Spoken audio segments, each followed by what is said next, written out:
Καλησπέρα σε όλους και καλώς ήρθατε.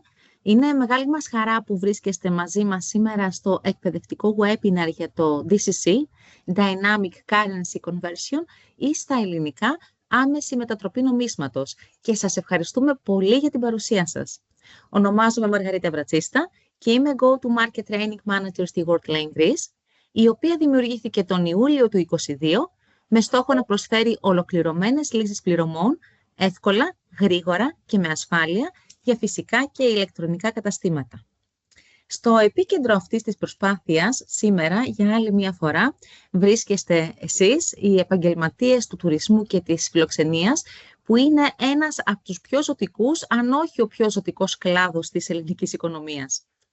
Και βεβαίως, όταν μιλάμε για τουρισμό, συνήθως μιλάμε για προορισμούς, φιλοξενία και εμπειρίες, όμως πίσω σχεδόν από κάθε εμπειρία υπάρχει και μία συναλλαγή. Και ο τρόπος με τον οποίο πραγματοποιείται αυτή η συναλλαγή μπορεί να επηρεάσει σημαντικά τόσο την εμπειρία του επισκέπτη, όσο και την ίδια την επιχείρηση. Κατά γενική παραδοχή, οι συναλλαγές πρέπει να γίνονται με ασφάλεια, ταχύτητα και διαφάνεια.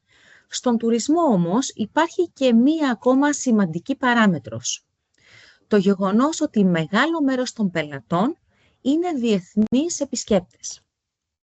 Αν σκεφτείτε ότι η τουριστική δαπάνη στην Ελλάδα ξεπερνά τα 20 δισεκατομμύρια ευρώ ετησίως και το μεγαλύτερο μέρος αυτής γίνεται με κάρτες, καταλαβαίνουμε ότι μιλάμε για ένα τεράστιο όγκο συναλλαγών και από διεθνείς κάρτες. Κάρτες δηλαδή που έχουν εκδοθεί σε χώρες με νόμισμα διαφορετικό του ευρώ. Σε αυτού του τύπου τις συναλλαγές, η λειτουργικότητα του DCC μπορεί να φέρει προστιθέμενη αξία και διαφάνεια, καθώς με το DCC οι επισκέπτες μπορούν να επιλέξουν αν θέλουν να πληρώσουν στο νόμισμα της κάρτας τους, γνωρίζοντας από την αρχή την ισοτιμία και το τελικό ποσό που θα χρεωθούν. Και το πιο σημαντικό, δεν χρειάζεται από εσάς ενεργοποίηση. Το DCC υπάρχει ήδη στα τερματικά σας και είναι συμβατό με κάρτες Visa, Mastercard και Maestro.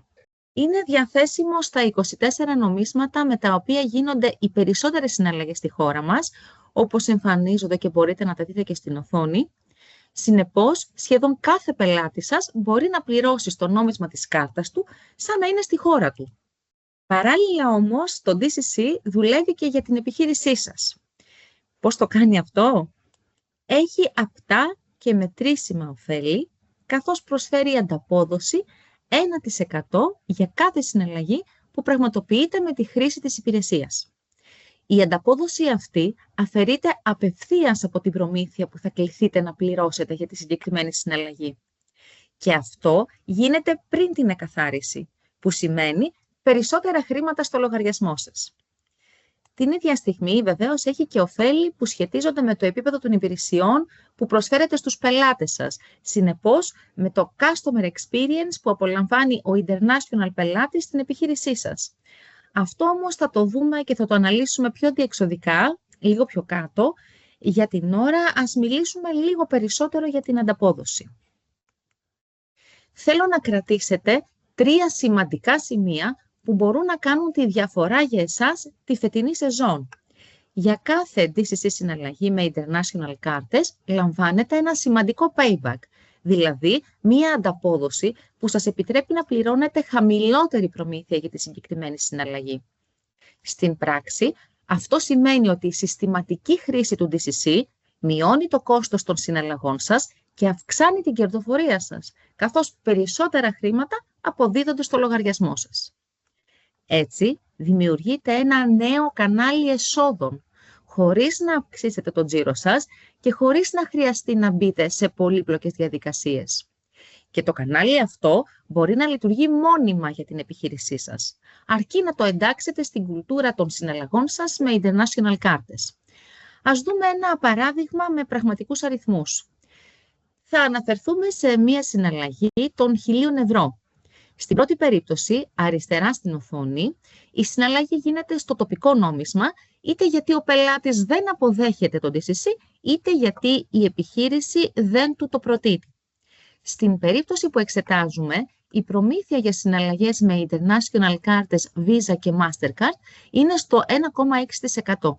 Συνεπώς, Το τελικό ποσό της προμήθειας για μια συναλλαγή των 1.000 ευρώ είναι 16 ευρώ, χωρίς κανένα ουσιαστικό όφελος για τον πελάτη και βέβαια χωρίς ανταπόδοση για την επιχείρησή σας.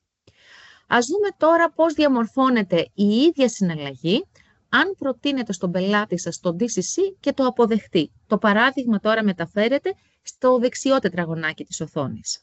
Οι International κάρτες Visa και Mastercard βεβαίως έχουν πάλι προμήθεια 1,6 όπως και πριν.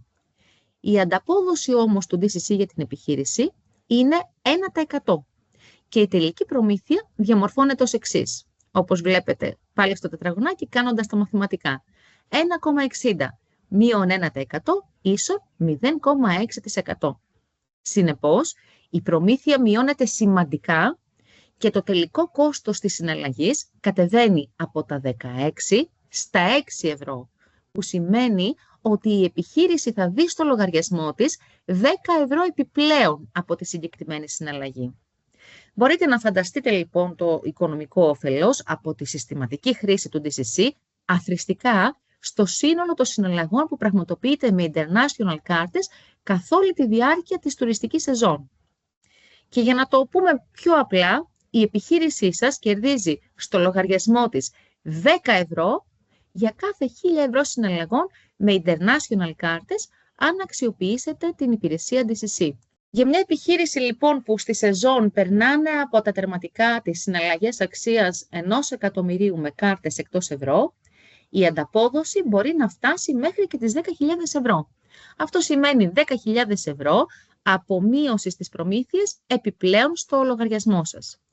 Και αν αναρωτιέστε αν η δική σας επιχείρηση έχει τόσο υψηλό eligibility για DCC, να σας πω ότι έχουμε τα στοιχεία και με σιγουριά μπορούμε να σας πούμε ότι είστε ανάμεσα στους συνεργάτες μας με τα υψηλότερα νούμερα σε ό,τι αφορά τη δυνατότητα για συναλλαγές με DCC.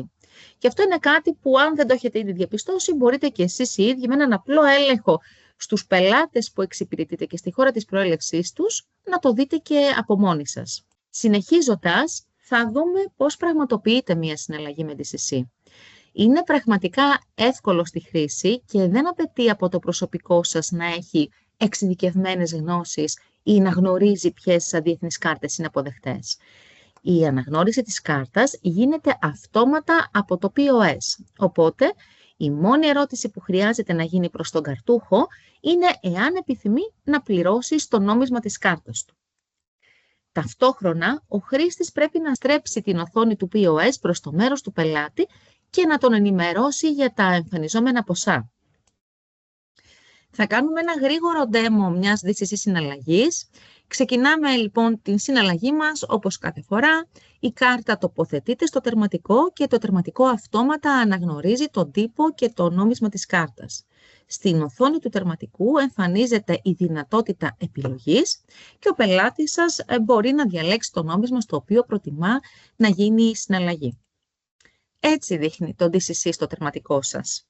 Και αν έχετε Android τερματικό, σίγουρα έχετε ξαναδεί αυτή την οθόνη. Ας τη δούμε μαζί και πιο αναλυτικά. Βλέπουμε λοιπόν το ποσό σε τοπικό νόμισμα, που στην περίπτωσή μας είναι 2 ευρώ, τη συναλλαγματική ισοτιμία, στην περίπτωσή μας το νόμισμα της κάρτας είναι η αγγλική λίρα και το ποσοστό του markup, που είναι 4,35. Τι είναι όμως το markup? Το markup είναι η προμήθεια για την υπηρεσία μετατροπής, την οποία πληρώνουν οι πελάτες σας. Είναι ακριβώς στην ίδια λογική με το αν πήγαιναν σε μία τράπεζα ή σε ένα ανταλλακτήριο συναλλάγματος, όπου και πάλι θα τους χρέωναν για τη μετατροπή. Τέλος, βλέπετε τη δυνατότητα επιλογής του νομίσματος με το ποσό σε ευρώ και δίπλα το ποσό σε λίρες Αγγλίας. Από πάνω βλέπετε τις δύο σημαίες. Αν ο πελάτης επιλέξει τις λίρες Αγγλίας, αυτό είναι και το τελικό ποσό που θα κληθεί να πληρώσει. Με ενσωματωμένη και την προμήθεια μετατροπής, το markup που λέγαμε νωρίτερα. Όπως βλέπετε, αυτή η οθόνη δεν έχει κάποια ιδιαίτερη δυσκολία, καθώς όλη η πληροφορία έρχεται έτοιμη από το τερματικό στο χρήστη. Ωστόσο, αν υπάρχουν απορίες για την οθόνη ή απορίες για οποιοδήποτε άλλο θέμα αφορά το DCC, παρακαλώ, μπορείτε να καταχωρείτε τα ερωτήματά σας στο chat και με την ολοκλήρωση της παρουσίασης θα επανέλθουμε και με τις απαντήσεις. Συνεχίζοντας με τη συναλλαγή, αυτό που ο χρήστης του τερματικού πρέπει να κάνει, όπως είπαμε, είναι να στρέψει το POS προς το μέρος του πελάτη και να τον ρωτήσει σε ποιο νόμισμα επιθυμεί να πληρώσει. Αν το τερματικό σας δεν είναι Android, η δυνατότητα επιλογής θα είναι αριθμημένη, όπως βλέπετε κάτω αριστερά στην οθόνη. 1 λίρες Αγγλίας και 2 ευρώ. Ενημερώνετε τον πελάτη σας για τα ποσά και τις προμήθειες και στη συνέχεια του ζητάτε να επικυρώσει μόνος του την επιλογή του στην οθόνη του τερματικού. Με την ολοκλήρωση της συναλλαγής εκτυπώνεται και η απόδειξη, με τη μορφή που βλέπετε στην οθόνη.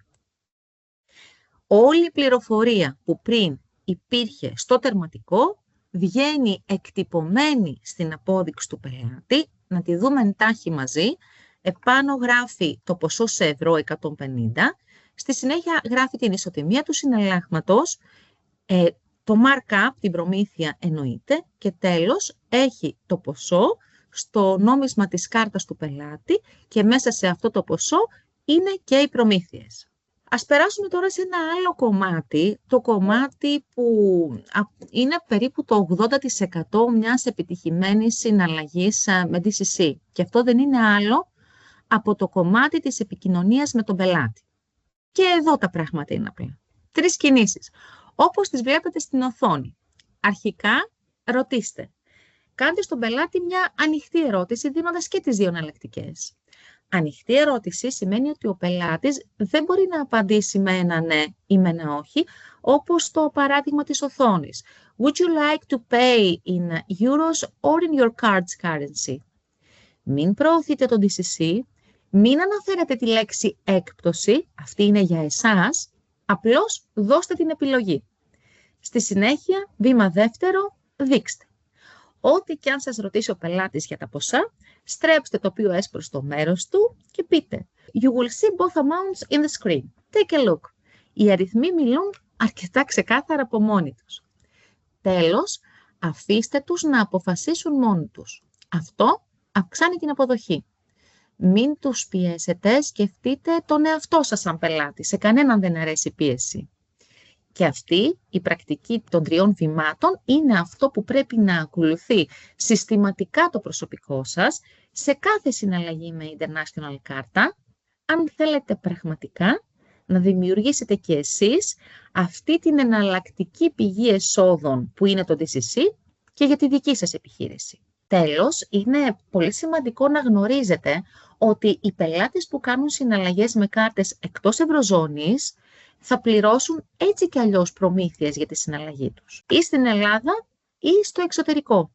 Απλά, αν δεν κάνουν DCC και πληρώσουν σε ευρώ, θα μάθουν τις προμήθειες αυτές όταν θα εκαθαριστεί η συναλλαγή τους. Και εδώ επιτρέψτε μου μια προσωπική εκτίμηση.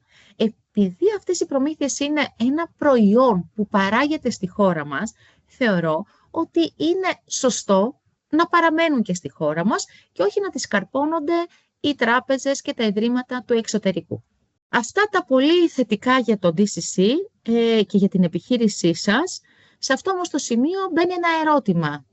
Οι πελάτες της επιχείρησης έχουν ωφέλη? Πάμε να τα δούμε και αυτά αναλυτικά. Πρώτο όφελος είναι η δυνατότητα της επιλογής. Το δικαίωμα δηλαδή να αποφασίζουν οι ίδιοι σε ποιο νόμισμα θα πληρώσουν.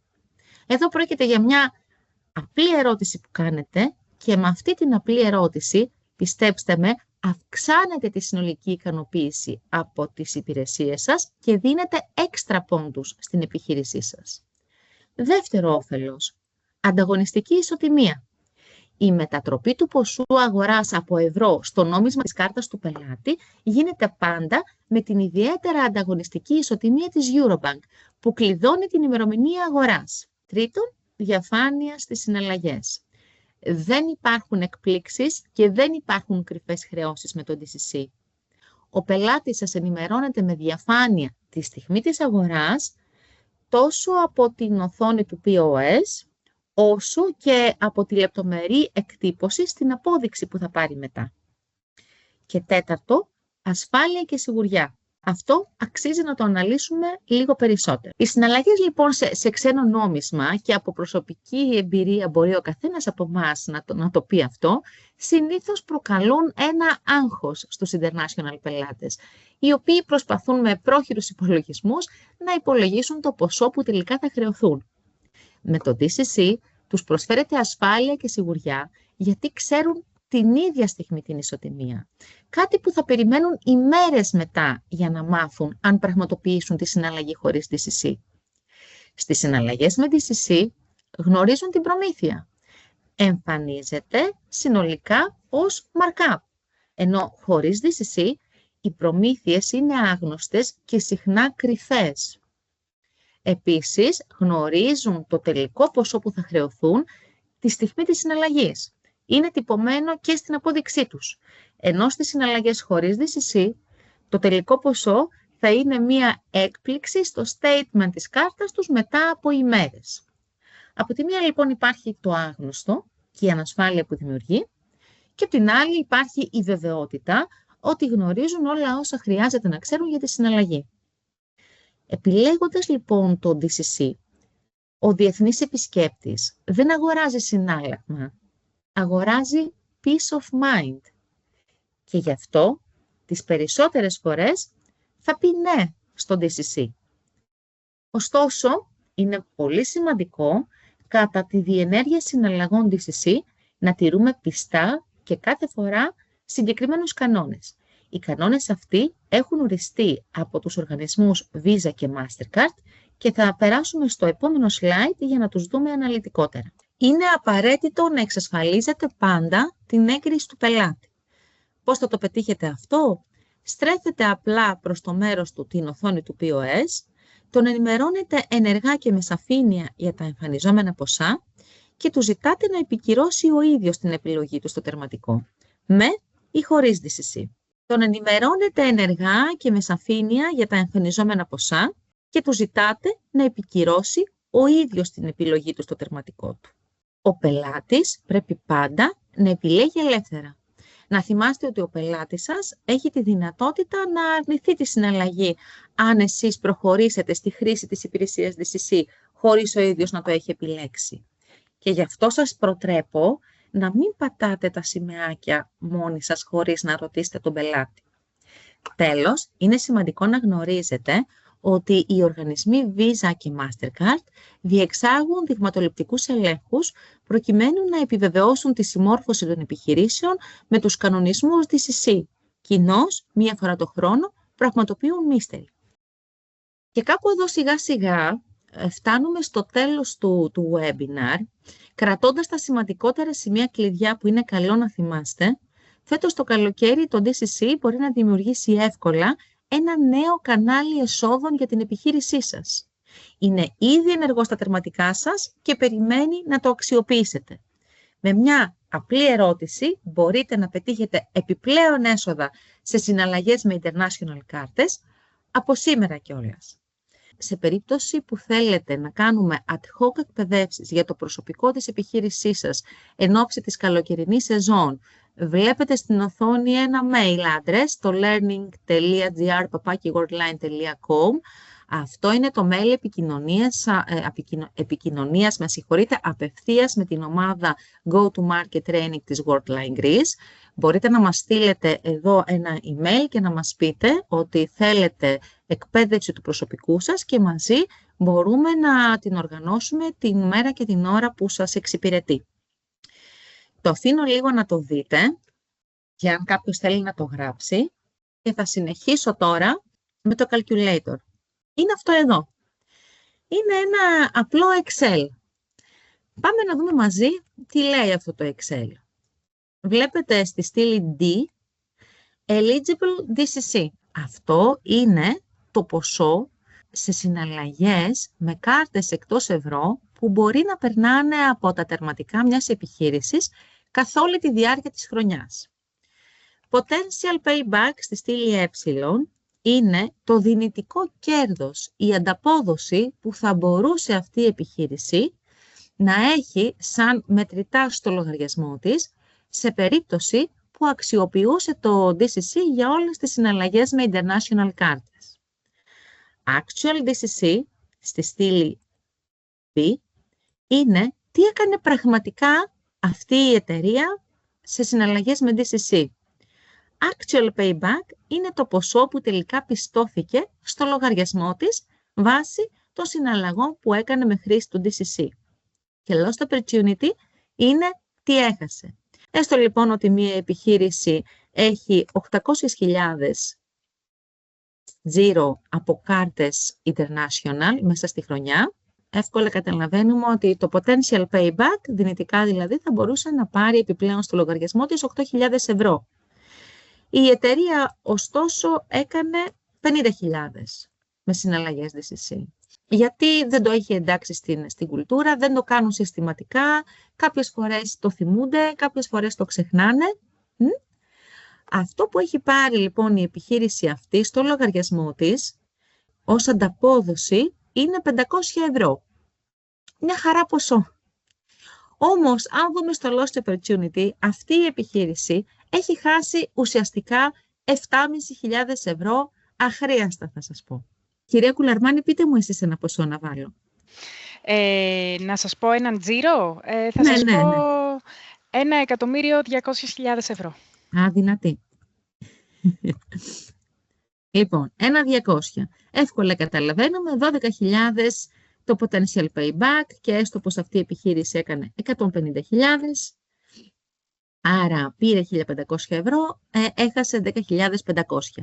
Λίγο πολύ αυτό είναι το calculator, πιστεύω δείχνει την εικόνα και νομίζω ότι είναι σε όλους κατανοητό ότι στα αλήθεια αυτό που λέμε ότι μπορεί να λειτουργήσει σαν ένα νέο revenue stream με συστηματική χρήση είναι αλήθεια. Είναι χρήματα που μπορείτε να έχετε στο λογαριασμό σας άκοπα, χωρίς να χρειαστεί να αυξήσετε καθόλου το τζίρο σας. Τι χρειάζεται? Συστηματική χρήση. Γιατί χρειάζεται συστηματική χρήση? Για να αυξήσετε το hit rate που έχετε αυτή τη στιγμή στην επιχείρησή σας. Θα θέλαμε να σας ευχαριστήσουμε πάρα πολύ για τη συμμετοχή σας και να σας ευχηθούμε μία κερδοφόρα σεζόν. Καλό απόγευμα σε όλους.